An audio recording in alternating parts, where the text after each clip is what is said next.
Il y a deux femmes qui dirigent. Nous avons la femme sage et puis nous avons la femme insensée. Alors maintenant, j'aimerais savoir, une femme qui est ici, te considères-tu comme une femme sage ou une femme insensée? La femme sage est cette femme qui peut commencer de rien et finir en haut. Elle peut être esclave et finir reine. C'est une femme qui peut prendre son mari de zéro et faire de lui un haut dignitaire. La femme doit savoir ce qu'elle a en elle. Donnez juste une petite semence à une femme, 9 mois après, elle vous donne un être humain. Beaucoup de personnes sont morts ou mortes avec leur talent, simplement parce qu'ils n'avaient pas découvert ce que Dieu avait placé en elles. Laissez-moi parler des femmes, s'il vous plaît les hommes, laissez-moi parler des femmes. Beaucoup de femmes sont décédées sans savoir qu'elles avaient du talent en elles. Grâce à ce talent, elles pouvaient révolutionner, pas seulement la famille, la nation, le quartier, mais le monde. Quelqu'un connaît Angela Merkel ici? J'aimerais bien qu'à chaque fois que je vous pose une question, si vous pouvez répondre en disant oui, on connaît. Vous la connaissez?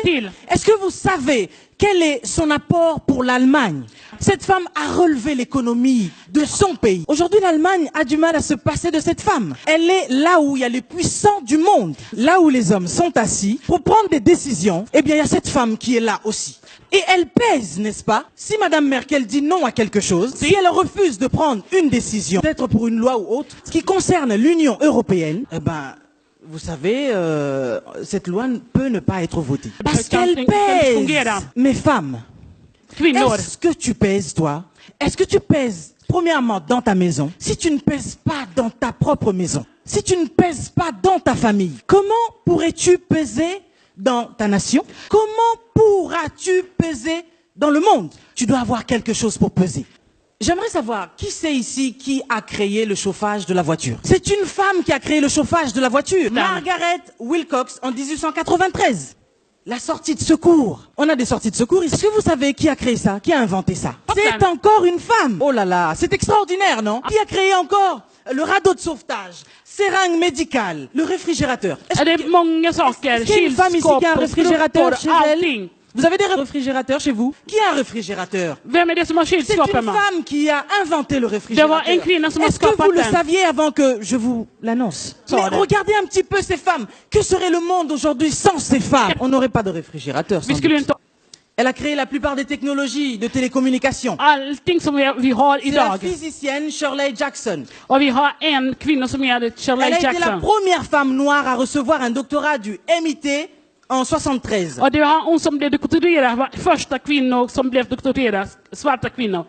Et grâce à elle, aujourd'hui, on peut avoir des téléphones, des gilets pare-balles. C'est encore une femme qui a créé ça. Le lave-vaisselle, c'est encore une femme qui a créé ça. La vidéosurveillance, c'est encore une femme qui a créé ça. Il y a tant de choses que les femmes ont créé, ont inventé. Mais j'aimerais qu'une femme puisse me dire là, qu'est-ce que ces femmes qui ont inventé toutes ces choses, qui ont changé le cours de l'histoire aujourd'hui, ont-elles, parce que la plupart sont décédées, ont-elles eu de plus que vous? Vous avez des bras, vous avez des mains, vous avez des jambes, vous avez surtout un cerveau. Qu'est-ce que vous faites avec? Quelqu'un peut me dire ce qu'elle fait de son temps? Parce que le problème aujourd'hui, beaucoup de femmes passent leur temps à perdre leur temps. What do you do with your time? Qu'est-ce que tu fais de ton temps? Moi, je ne perds pas mon temps parce que je sais que mon temps est more expensive. Mon temps est précieux. Mais beaucoup de femmes passent leur temps dans les réseaux sociaux à ne rien faire du tout, à poster peut-être parfois bêtement leurs photos tout le temps. Et chaque seconde, allez voir combien de likes j'ai, combien de commentaires j'ai. Mais ça vous apporte quoi? Depuis que vous avez commencé à envoyer ces photos, à mettre des commentaires par-ci par-là, les ragots, les on-dit, les... Qu'est-ce que ça vous apporte? Mais qu'est-ce que vous faites de votre temps? Le temps est précieux. Moi, je viens pour dire à une femme, de tes 24 heures, tu peux en faire quelque chose d'excellent. Je ne veux pas qu'une femme vienne me dire que non, là j'ai déjà avancé, je ne peux plus rien faire. Tu peux encore faire quelque chose. Moi je suis ici pour motiver une femme, pour dire à une femme que tu as le talent, mais maintenant sers-toi de ton temps pour faire quelque chose, pour marquer ta génération, pour marquer l'histoire. Combien de femmes passent leur temps à la maison à ne rien faire, regarder les feuilletons, les novellas, matin, midi, soir. Ça fait 30 ans que ces feuilletons-là existent, n'est-ce pas? Eux sont des acteurs, ils sont devenus des millionnaires. Et toi qui as passé 30 ans derrière ton écran, devant ton écran, à regarder ces personnes, moi, j'ai vu ma mère. Raté, excuse-moi maman. Elle me regarde. Check. Alors, elle a dû rater 2 fois des journées de vaccination pour nous. Parce qu'elle devait regarder les feux de l'amour. Non, je peux pas rater la série. Victor, il va faire des choses. Mais parmi les mamans qui rigolent, vous vous reconnaissez là-dedans, n'est-ce pas? Rater un rendez-vous important ne vous interdit pas d'aller sur les réseaux sociaux. Modérez votre temps. Prenez un temps de qualité pour faire des choses de qualité, n'est-ce pas? Mais qui t'a dit qu'à 60 ans, tu ne peux pas devenir quelqu'un? Qui t'a dit qu'à l'âge que tu as là, ta vie ne peut pas changer? Qui te dit que tu ne peux pas apporter quelque chose pour ta génération? Peu importe ton âge. Mais si tu reconnais ce soir que tu as quelque chose en toi, tu peux le disposer pour toi-même et pour les autres. Il n'y a rien, alors rien qui peut vous empêcher d'arriver là où Dieu vous attend. Saisissez les opportunités. Et surtout, informez-vous. J'ai parlé de la chance que nous avons ici en Europe. Parce qu'en fait, il y a des formations gratuites partout. Que personne ne vienne me dire, oui, mon âge est avancé, j'ai plus la tête encore à aller étudier. Mais tout dépend de ce que tu veux. Est-ce que tu veux garder la position de médiocrité ou alors tu veux avoir une position meilleure? Dieu ne descendra pas du ciel pour faire les choses à votre place. Tu peux prier matin, midi, soir. Mais ce que tu dois faire, tu dois le faire toi-même. Dieu a sa part. Et l'homme aussi a sa part. Dieu a travaillé 6 jours et s'est reposé le 7e jour.